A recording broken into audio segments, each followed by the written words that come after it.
आज के इस कार्यक्रम में हमारे बीच में उपस्थित राजस्थान के लोकप्रिय और यशस्वी मुख्यमंत्री सम्माननीय श्री अशोक गहलोत जी, श्रीमती अशोक गहलोत, आदरणीय सीपी जोशी साहब, प्रदेश कांग्रेस कमेटी के अध्यक्ष आदरणीय गोविंद गोकासरा जी, पीसीसी के पूर्व अध्यक्ष और वर्तमान में बहुत ही महत्वपूर्ण जिम्मेदारी संभाले हुए डॉक्टर चंद्रभान जी, राजस्थान सरकार की मुख्य सचिव श्रीमती उषा शर्मा जी, मंच पर उपस्थित भारत सेवा संस्थान के सचिव जीएस बाफना जी, यहाँ पर उपस्थित सभी मंत्रीगण, निगमों के अध्यक्षगण, विधायकगण, पीसीसी के पदाधिकारीगण और यहाँ पर उपस्थित सभी विभिन्न संस्थाओं से आए हुए हमारे सभी साथीगण, आप सबका यहाँ पे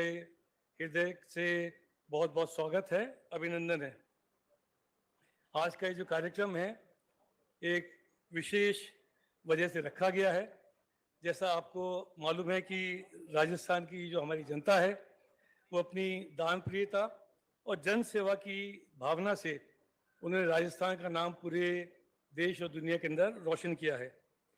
कभी भी कहीं भी कोई भी आपदा आती है, कभी कोई विपत्ति आती है तो राजस्थान की जनता ने खुले दिल से उसमें साथ दिया है और माननीय मुख्यमंत्री महोदय की प्रेरणा से भारत सेवा संस्थान ने समय समय पे जन सहयोग के बहुत सारे कार्य करे हैं।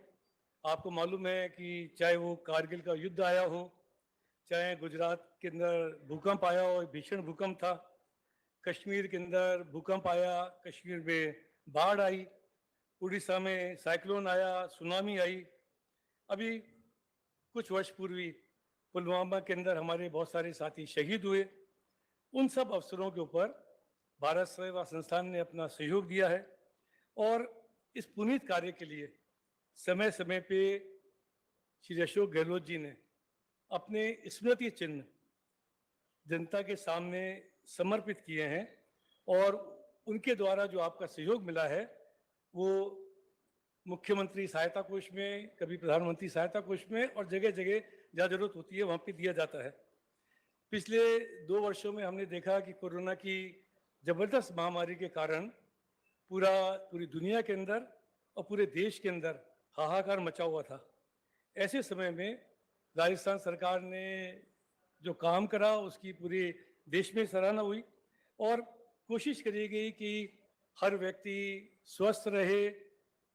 जब वैक्सीनेशन शुरू हुआ तो सबको वैक्सीनेशन मिले, कोई व्यक्ति भूखा सोए नहीं और उसमें न केवल सरकार बल्कि आप सब जैसे दानदाताओं का, समाज सेवी संस्थाओं का बहुत सहयोग रहा है। मुख्यमंत्री जी ने एक बीड़ा उठाया है निरोगी राजस्थान का और उसके द्वारा आपने देखा है समय समय पे विभिन्न घोषणाएं करी गई, चिरंजीवी राजस्थान की घोषणा करी गई, निःशुल्क दवाओं की घोषणा करी गई, निःशुल्क जांचों की घोषणा करी गई। तो ये कार्य एक सतत रूप से चलता रहता है और इसी कार्य को आगे बढ़ाने के लिए भारत सेवा संस्थान ने मुख्यमंत्री जी से अनुरोध करा है वापस कि आपके जन्मदिन के ऊपर हम स्मृति चिन्हों को वापस समर्पित करना चाहते हैं। उसमें जो राशि मुख्यमंत्री सहायता कोष में मिलेगी वो इन पुनीत कार्यों के अंदर काम में आ सके। तो इसी काम के लिए आप जो देख रहे हैं rajcmmementos.com एक ऑनलाइन साइट बनाई गई है, उसका आज लॉन्चिंग होएगी और अगले 1 हफ्ते के अंदर वो चालू हो जाएगी। आप उस साइट के ऊपर जाके जो मेमेंटोज मुख्यमंत्री जी को मिले हैं, जिसको समर्पित करना चाहते हैं, आप उसमें देख सकते हैं और आपका यथा सहयोग जो भी उसमें मिलेगा वो इस प्रदेश की जनता के लिए बहुत ही भागीरथी की तरह काम आएगा। ये ऑनलाइन में उपलब्ध स्मृति चिन्हों का वीडियो भी आपके सामने प्रस्तुत किया जाएगा। मैं माननीय मुख्यमंत्री महोदय से अनुरोध करता हूं कि rajcmmementos.com को ये टैब पर क्लिक करके इसको लॉन्च करें।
आपने ये ऑनलाइन पे जो सामान उपलब्ध है वो आपने देखा।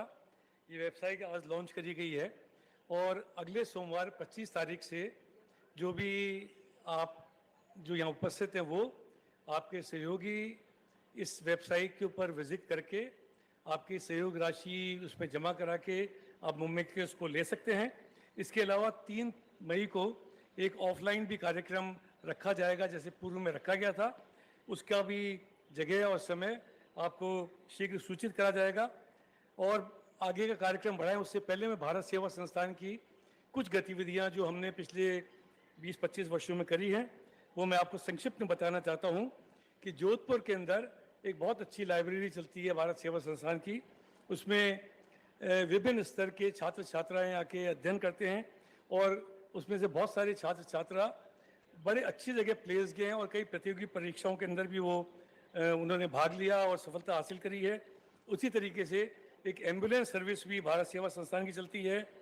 एक डीप फ्रीजर जो होता है जिसमें मृत्यु के बाद शव को कुछ समय के लिए रखने की आवश्यकता होती है वो भी उपलब्ध कराया जाता है। और शव यात्रा में ले जाने के लिए जो एम्बुलेंस है वो भी उपलब्ध होती है। इसके अलावा दिव्यांगों के लिए राजस्थान के विभिन्न नगरों के अंदर महावीर विकलांग समिति के साथ और राजस्थान से बाहर भी बहुत सारे शिविर लगाए गए हैं। और आपको मालूम है कि जब कोरोना का समय था तो आप सब में से कोई भी पीछे नहीं रखा था। उस समय आपकी भारत सेवा संस्थान ने भी कई एनजीओ के साथ मिलकर विभिन्न अस्पतालों के अंदर सहायता पहुंचाने की कोशिश करी है। अब मैं माननीय मुख्यमंत्री महोदय से अनुरोध करूंगा कि वो अपने उद्बोधन से हम सबको लाभान्वित करें। माननीय मुख्यमंत्री महोदय।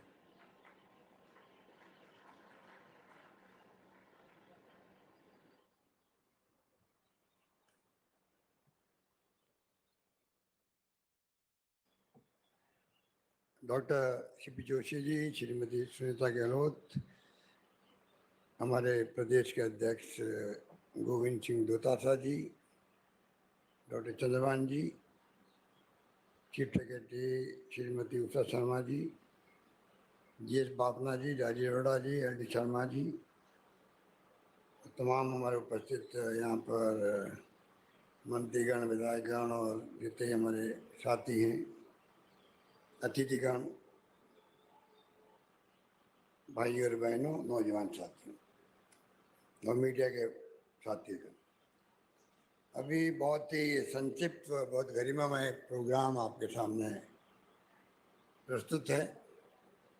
जैसा अभी राजीव अरोड़ा जी बता रहे थे आपको कि भारत सेवा संस्थान एक एनजीओ के रूप में काम कर रहा है और इसका संस्थापक अध्यक्ष मैं खुद ही था। पर डॉक्टर अभी बापना जी और राजीव अरोड़ा जी, आर डी शर्मा जी ये सब इस काम को देख रहे हैं।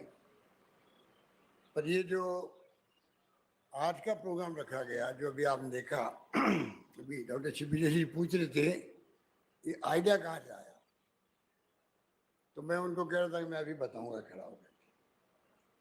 मैं जब एनएसयू में था छात्र जीवन में और तब मैं दिल्ली जाया करता था तो इंदिरा गांधी जी थी कांग्रेस प्रेसिडेंट और प्राइम मिनिस्टर। तब मैंने देखा वहाँ पर जो मोमेंटो इंडिया जी को मिलते थे उसका एग्जीबिशन लग करके वो सेल होते थे। बाद में मैंने लगातार ऐसे प्रोग्राम मैंने कई बार देखे, राजीव गांधी के वक्त में देखे, सोनिया जी के वक्त में भी देखे। तो जब मैं खुद आपके आशीर्वाद से बन गया मुख्यमंत्री 98 के अंदर, तो करगिल युद्ध हुआ था, वाजपेयी जी थे प्राइम मिनिस्टर। तो पहली बार हमने ये यहाँ चैम्बर भवन में वो जगह थी वहाँ प्रोग्राम किया था। और अभी राजीव अरोड़ा जी बता रहे थे आपको कि लगातार उसके बाद में जब भी संकट आया, चाहे वो भूकंप आ गया हो गुजरात का, चाहे वो सुनामी आ गई हो, एक बार उड़ीसा में बहुत भयंकर तूफान आ गया था, कश्मीर में भूकंप भी आ गया था, एक बार बाढ़ भी आ गई थी। और उसके अलावा भी अभी राजीव अरोड़ा जी बता रहे थे आपको कि ये केरल में बाढ़ आई थी, केरल के अंदर बाढ़ आई, तब भी हम लोगों ने भारत सेवा संस्थान की तरफ से वहाँ पर काफ़ी यहाँ से ट्रक लोड सामान भिजवाए गए थे। पुलवामा के शहीदों के लिए भी प्रोग्राम किया गया था। और मुझे याद है कि जब इन प्रोग्रामों के अंदर सहयोग बहुत मिला पब्लिक का, जब कभी इस प्रोग्राम को किया गया, एक बार जोधपुर के अंदर खाली शॉल को बैंड करते हैं, शॉल को वहाँ पर ऑप्शन किया गया और करीब 22-25 लाख रुपए आ गए थे भूकंप के बाद। यहाँ तो हमने महावीर स्कूल के अंदर भी, चैम्बर भवन में भी प्रोग्राम किए। एक बार डॉक्टर मनमोहन सिंह जी को ले आके करीब 40-45 लाख रुपए दिए, हमारे कुछ साथी बैठे होंगे वो साथ थे। एक बार सोनिया गांधी जी को राजीव गांधी आपदा प्रबंधन फंड बना हुआ है सुनामी के वक्त में, उनको ले आके हमने चेक दिया। तो तमाम काम जो चेक आते हैं वो हम जाके भेंट करते हैं। इस प्रकार से मैंने देखा है कि राजस्थान की जो परंपरा है, लोगों की भावना है, हमेशा उससे हमेशा संकट के वक्त में वो पीछे नहीं रहते।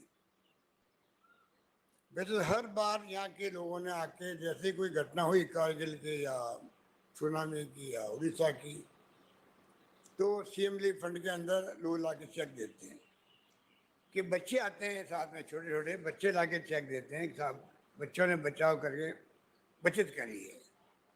तो ये सिलसिला चलता ही रहता है और मैं समझता हूँ कि अच्छे संस्कार भी पड़ते बच्चों के अंदर। तो ये, और मैं बताना चाहूँगा आपको उड़ीसा की तूफान की बात। जब उड़ीसा में तूफान आया तो मैं खुद गया वहाँ पे। उस जमाने के अंदर तूफान बहुत ही भयंकर आया था उस जमाने के अंदर, और मैंने देखा उस जमाने में यहाँ करीब पूरी राजनीति में 15 करोड़ के आसपास पैसा इकट्ठा हुआ होगा सिविल डिफेंस के अंदर। उसमें कोई ये मोमेंटों की बात नहीं थी, वैसे ही। तो कहने का मतलब ये, हमेशा राजस्थान के लोगों ने संकट की घड़ी में, देश में कहीं भी किसी कोने में संकट आया हो, अपना संकट मान करके उन्होंने अपने हाथ बढ़ाए हैं। ये मैंने महसूस किया है और ये हमारे प्रदेश की बहुत बड़ी खूबी भी है। इसलिए अभी जब काफी दिन से एक प्रोग्राम बन रहा था, आखिर बना, परंतु ये जो अभी आपको प्रेजेंटेशन बताया गया, लोगों में स्मृति चिन्ह देने का रिवाज भी है। कहीं जाओ आप तो स्मृति चिन्ह याद बनाए रखने के लिए देते हैं, और वो मेरे ख्याल से बढ़ता ही जा रहा है। कई बार तो मैं देखता हूँ कि साफे जो है, साफा और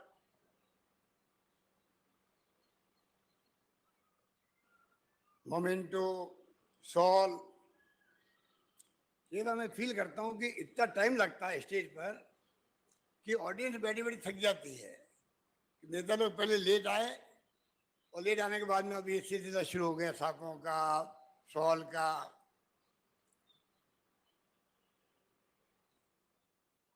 काफी वक्त लगता है, पर उनको मना नहीं कर सकते, क्योंकि वो उनको एक गर्व होता है कि मैं मंत्री जी को, विधायक महोदय को, मेंबर पार्लियामेंट को या मुख्यमंत्री को हम सम्मान कर रहे हैं। ये हमारे यहाँ की परंपराएं हैं। पर ये जो मेंटेन करने वाली बात है, इसमें सुनीता गहलोत का हाथ है, मेरा कोई हाथ नहीं है। क्योंकि मैं कभी जो मिलते हैं आइटम, तो मेरे जो पीएसओ होते हैं उनका भी बहुत बड़ा सहयोग रहा। जो सिक्योरिटी में लोग जाते हैं आगे एडवांस में, उनको लेना पड़ता है। कई बार बड़ी तस्वीरें होती, छोटी होती, बड़ी डिफिकल्ट काम है, पर वो फिर यादें पहुंचाना, फिर इसको रखना, माय गॉड, इतना बड़ा काम है कि एक बार मैं चला गया वहाँ पीछे जहाँ पर रखे हुए आइटम, और इन लोगों ने परिवार, मेरी पत्नी ने, बापना जी ने, रही सब तैयारी कर ली थी, और कोई कारण हो गया, पोस्टपोन हो गया प्रोग्राम। पर जब मैं जाके देखा आइटम, तो मुझे पहली बार मालूम पड़ा कि इतने सारे आइटम देख के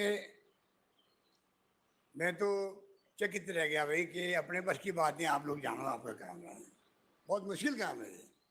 तो मेंटेन करने में मिसेज सुनीता गहलोत ने बहुत बड़ी भूमिका अदा करी, इसमें कोई दुराय नहीं। कई बार सरकार चली जाती है और इन तमाम आइटमों को शिफ्ट करो वहाँ पर जाकर, आप कल्पना करो क्या स्थिति बनती है। वहां भी जमा उनको वापस कहाँ रखो, बॉक्सेस के अंदर, ये डैमेज नहीं हो। मुश्किल काम है, ये बहुत मुश्किल काम है। अभी जोशी जी कहते थे कि मैंने तो बड़ा अच्छा किया हुआ है, तो मैंने कहा इसका राज भी मैं नहीं हूँ, घर वाले है। पर बहुत अच्छा लगा कि आप सब पधारे यहाँ पर। ये कोई प्रोग्राम कोई पॉलिटिकल था नहीं, बड़ा प्रोग्राम ही नहीं था। मैं कहा चलो इसी बहाने सबके साथ चाय पियेंगे और लॉन्चिंग करेंगे, और प्रोग्राम 3 मई को करने जा रहे हैं भारतीय संस्थान वाले। कुछ लोग ऑनलाइन लेंगे या नहीं लेंगे, कुछ लोग वहाँ पे, मैं खुद गया था महावीर स्कूल के 2 बार, बहुत लोगों को उत्साह रहता है। आप सब बैठे हैं, सब लोग आते हैं वहाँ पर, बढ़ चढ़ के हिस्सा लेते हैं, और मैं समझता हूँ कि कोई कमी नहीं रहती है। मुख्य रूप से तो मुझे यही बात कहनी थी। और जैसा भी राजीव अरोड़ा जी कह रहे थे, राजस्थान सरकार आज देश में सबसे आगे है। जिस प्रकार मेडिकल के अंदर, स्वास्थ्य सेवाओं के अंदर हमने जो निर्णय किए हैं, वो मेरे ख्याल से देश में कहीं नहीं है। पूरे प्रदेशवासियों का आप अगर इंश्योरेंस कर दो, मेरे ख्याल से देश में कहीं किसी राज्य में नहीं हुआ है। भारत सरकार भी आयुष्मान भारत है तो खाली वो सोशियो इकोनॉमिक सर्वे वाले लोग हैं, मेरे ख्याल से आबादी के 1/3 होंगे या मुश्किल से आधे होंगे, उतने तक ही सीमित। राजस्थान सरकार ने जो 10 लाख का इंश्योरेंस किया है कैशलेस, चिरंजीवी योजना के नाम से, और उसको साथ में कर दिया है, अगर भगवान करे एक्सीडेंट नहीं हो, और एक्सीडेंट में कोई मर जाता है तो 5 लाख का बीमा उसके साथ उसी में है। और अभी जो अखिल अरोड़ा जी बैठे हैं, ये मैं इनका नाम बार बार हर मीटिंग में लेता हूँ, जैसे कि इनका हौसला बड़े ही बड़े, सारे अधिकारियों का हौसला बढ़े कि अच्छे काम करने वालों को अप्रिशिएट करना चाहिए। अभी 200 करोड़ रुपए, 250 करोड़ रुपए लगा करके, और हमने पुश किया है कि कोई किडनी ट्रांसप्लांट है, लीवर ट्रांसप्लांट है, बोन मैरो ट्रांसप्लांट है, ऐसी कोई गंभीर बीमारी है जिसमें 10, 15, 20 लाख में खर्च होते हैं, वो पैसा भी सरकार देगी, उसके ऊपर नहीं आएगा। इस प्रकार का हमने प्रोविजन कर दिया है। इस प्रकार जो राजस्थान जिस रूप में आगे बढ़ रहा है, इस बार सरकार बनते ही हम लोगों ने प्रोग्राम किया था मेडिकल कॉलेज के हॉल के अंदर, जहाँ पर डॉक्टर देवी शेट्टी भी आए थे, डॉक्टर सलीम भी आए, और अपोलो की मिसेज, मैं नाम भूल गया उनका, अपोलो के जो रेड्डी साहब हैं, उनकी डॉटर आई थी। अच्छा प्रोग्राम होता। प्रिवेंशन मेडिसिन, कि बीमार आदमी पड़े नहीं, ये भी डिपार्टमेंट होता है मेडिकल में, तो कोई ध्यान देते हैं। दिनेश तिवारी को मालूम होगा कि किस प्रकार से ये विभाग काम करता है, उसको हम स्ट्रेंथन करना चाहते हैं, और निरोगी राजस्थान को लेके कंसेप्ट बनाया है।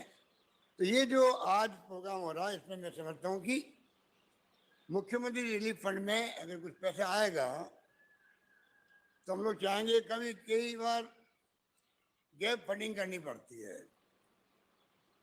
जो टेक्निकली आप दे नहीं सकते मान लीजिए, या इंश्योरेंस कंपनी में जो आपका एग्रीमेंट है उसमें सम्मिलित नहीं है, ऐसे वक्त में काम आ जाता है। हम तो मैं चाहूँगा कि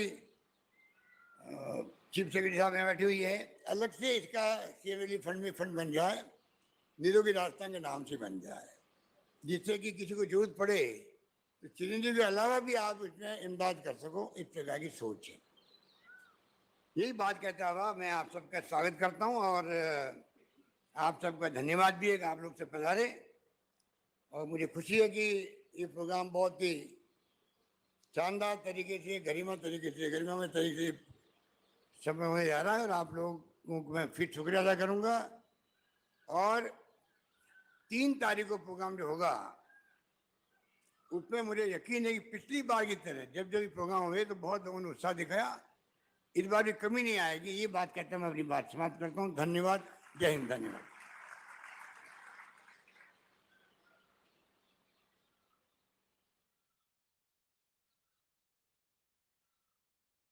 कार्यक्रम समापन की ओर है। चाय से पहले मैं आदरणीय GS बाफना जी जो सचिव हैं भारत सेवा संस्थान के, उनसे अनुरोध करता हूं कि वो धन्यवाद ज्ञापित करें।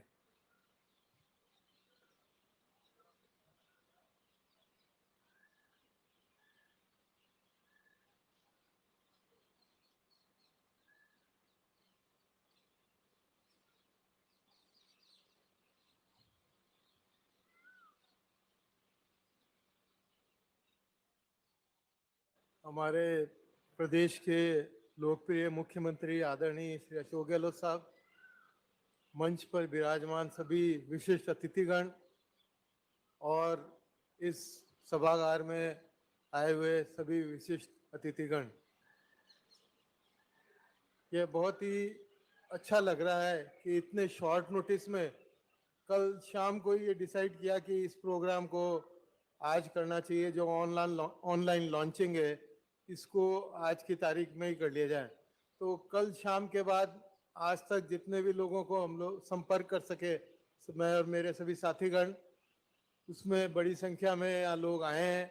ये एक बहुत ही सुखद अनुभव है और मैं ये निश्चित रूप से कह सकता हूँ कि इस बार जो कोरोना के काल में जो हमने देखा था किस तरह से राजस्थान की सरकार ने और आदरणीय अशोक गहलोत साहब ने किस तरह से लोगों को तकलीफ कम हो, उसके लिए इतना संघर्ष किया रात दिन।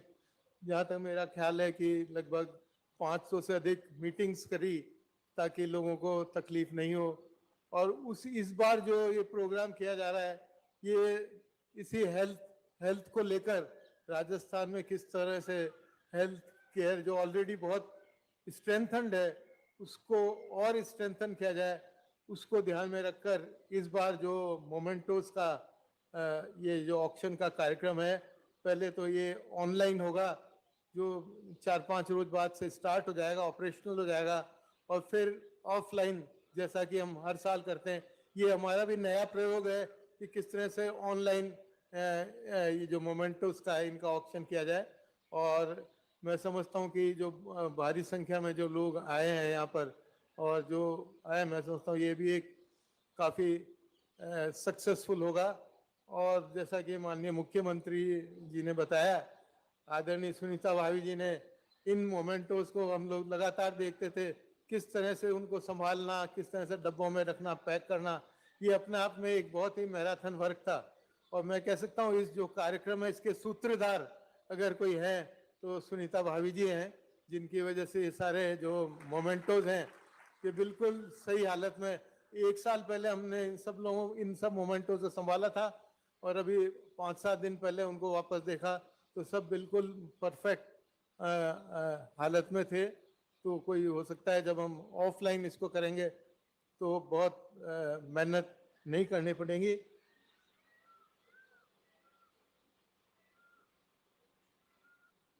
तो मैं समझता हूँ कि ये अभी जो ये आज जो लॉन्च किया गया है ये नेक्स्ट मंडे से तो डेफिनेटली ही ये ऑपरेशनल हो जाएगा। हो सकता है इससे 1 आध दिन पहले भी हो जाए, लेकिन जैसा कि हमारे जो टेक्निकल स्टाफ है उन्होंने बताया कि इसको ऑपरेशनल करने में 3-4 रोज लगेंगे। तो हो सकता है सैटरडे या मंडे तक ये बिल्कुल निश्चित रूप से चालू हो जाएगा। तो फिर ये आपने जो मोमेंटोस देखे हैं ये टिप इन द आइसबर्ग है। जो मोमेंटोस पड़े हैं वो बहुत ही बड़ी संख्या में है। तो ये हो सकता है पता नहीं कितने कार्यक्रम करने पड़े जब हम सारे इन मोमेंटोस का सम्मान रूप से इनको जनता को वापस भेंट कर सकेंगे। लेकिन एक ये ऑनलाइन शुरुआत की है, इस बार लगभग 200 मोमेंटोस को ऑक्शन के लिए उपलब्ध कराया है और ये कार्यक्रम ये आवश्यकता पड़ने पर जो बचे हुए मोमेंटोस हैं उसको भी निकालेंगे। आप सब लोग इतने शॉर्ट नोटिस पे आए कि हमको तो 2-3 घंटे का ही नोटिस दिया है, उसके बावजूद भी सब लोग जो भारी संख्या में पधारे हैं उसके लिए आप सबका बहुत बहुत धन्यवाद और आभार। और मैं समझता हूँ कि ये जो हमेशा हमारा जितना कलेक्शन होता है, लास्ट टाइम करीब 1 करोड़ से ऊपर हुआ था, तो इस बार जो कलेक्शन होगा मैं समझता हूँ बहुत ही भारी कलेक्शन होगा। तो हमारे CM रिलीफ फंड में जो फंड्स आएंगे, उससे कैसे आम जनता की ज़्यादा से ज़्यादा सेवा की जा सके। आप सब लोगों का बहुत बहुत धन्यवाद जो आप सब पधारे।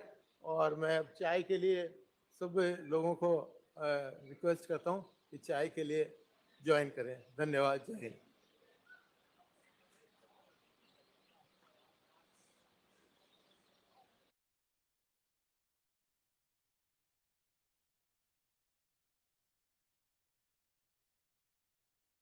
Your meeting has ended.